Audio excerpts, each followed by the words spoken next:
Pseudopodial movement are quite frequently observed in case of protists such like amoeba and other animals. Hello friends, welcome to Biology Concern. I am Animesh, and in this video I am going to discuss about the locomotion in amoeba, that is the pseudopodial movement. Before jumping to the locomotion in amoeba or pseudopodial movement, we have to know about the types of pseudopodia. So how many types of pseudopodias are found in nature and what are they? So basically the pseudopodia are classified into two major categories. One is actinopodia or exopodia and another one is rhizopodia.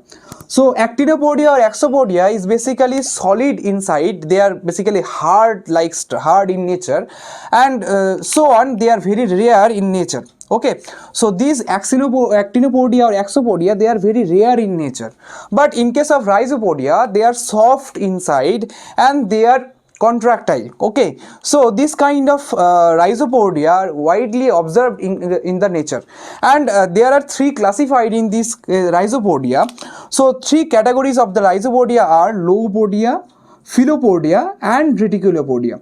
So locomotory basically a blunt finger like projection as you observe in here in this picture, and philopodia means it is spike like structure or filamentous structure that has spike in its, okay. And finally the reticulopodia. So reticulopodia are also spike like structure or filamentous structure, but these spikes or filaments are interconnected with each other. So basically these filaments are interconnected with each others. So now we move to the locomotion of the amoeba. So at first we have to know about the structure of the amoeba. So basically amoeba doesn't have any shape or anything. So basically this is the nucleus of the amoeba. So basically this is the nucleus and this is the plasma membrane. Okay, so this is the plasma membrane. So in case of amoeba, the plasma membrane is quasi-fluid in nature. That means, so plasma membrane of amoeba is quasi-fluid in nature or structure. So what is a quasi-fluid? Quasi-fluid in nature. So quasi-fluid means it is a semi-fluid in nature. Semi-fluid in nature. That means 55 to 68% of water is observed or sol is observed in case of these kind of structures. Okay, so this is the quasi-fluid structure, and this plasma membrane of amoeba can stretch up from 1.5 meter up to 1.5 meter. Okay, so this plasma membrane can stretch up to 1.5 meter. So basically when you observe the whole structure of the amoeba, so if I consider this is the amoeboid structure, okay, so let's assume this, and this is the plasma membrane. Okay, so this is the plasma membrane.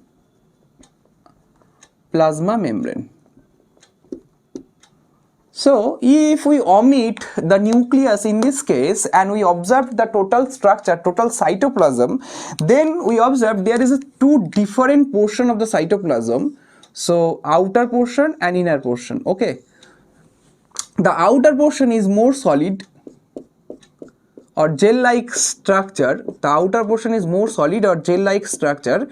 That is why it is known as plasma gel.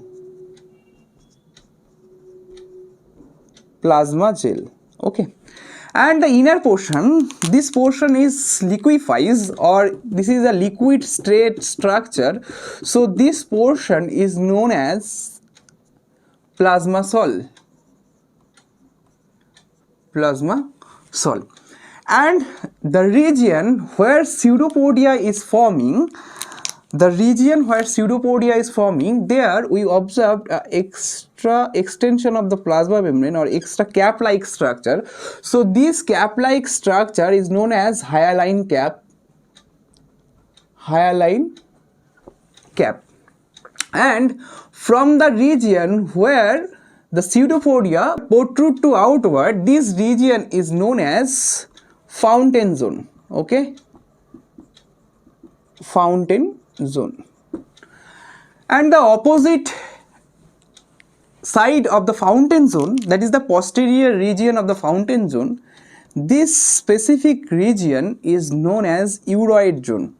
Okay, so it is uroid zone, and just side of the uroid zone there is a special region. This region helps the continuous supply of the plasma sol, and this region is known as recruitment zone. Recruitment zone or recruitment region. So basically this is the whole structure of amoeba. If we consider the cytoplasm here, so there is a hyaline cap. So hyaline cap is the structure from where pseudopodia becomes form, okay, or pseudopodia formation region. This is known as hyaline cap. So hyaline cap basically extension of plasma membrane. This is known as hyaline cap.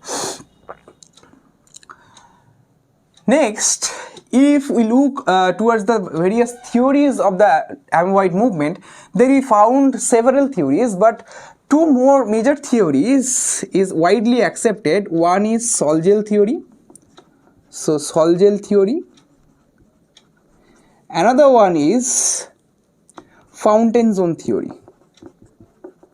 Fountain zone theory. So we now observe the sol-gel theory here. So what is a sol-gel theory? And we look into that. Whenever an amoeba starts to forming its pseudopodia, then this plasma gel, the plasma gel portion is becoming sol. So gel is converted to sol, and this sol portion or sol region is rushes towards the inside from the recruitment zone. So recruitment zone basically helps to rush the plasma sol from the frontier side, okay, from posterior to frontier side. That is why it is known as recruitment zone. So basically here in plasma gel region we observed several structures of proteins like actins, okay. So basically actins or actin protein are present in the gel region, plasma gel region, but they are in the form of actin filament or microfilament, okay. So basically they are form of microfilament, okay.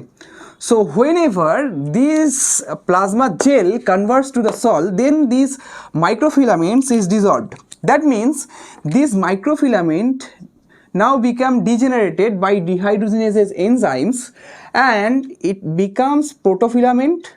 First it becomes protofilament. So these are the structure of protofilament.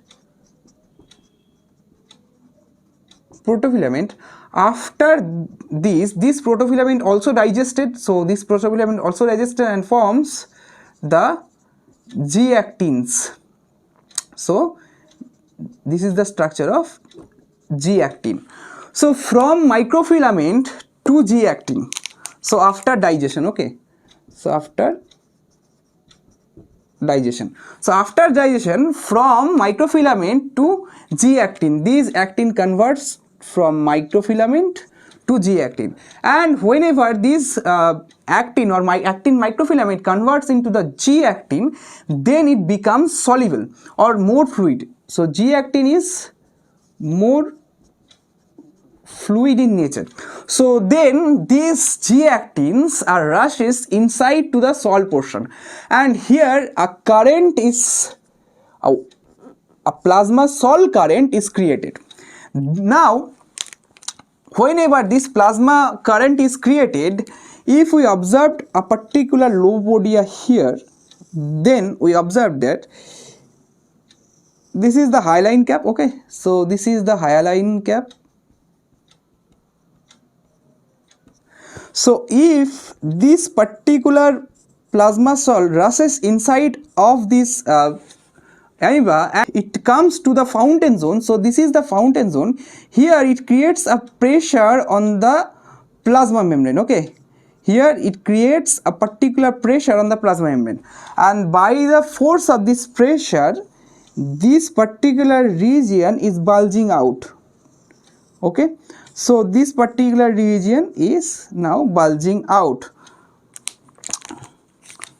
and now the pressure on this particular plasma membrane is higher, and from this portion ultimately this plasma membrane bursts out and it fuses with this particular hyaline cap. Okay, it fuses with this particular hyaline cap, and whenever this plasma sol are interacted with this hyaline cap, they create a extra force on the hyaline cap, and resultance there is a outgrowth of this particular hyaline cap, and this is the new pseudopodia. Okay, see, this is the new pseudopodia region. Okay, so the new pseudopodia region is now formed.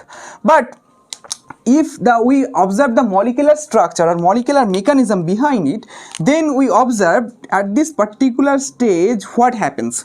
Next, there is another protein present known as myosin. Okay, so there is another protein present known as myosin. So myosins are this kind of structures, they are these head-like structures. So whenever actin interacts with this kind of structure, then myosin heads hold up this particular actin microfilaments. Okay, so in this region from plasma sol to plasma gel conversion is occurs. Okay, so from this region plasma sol to gel conversion is occurs.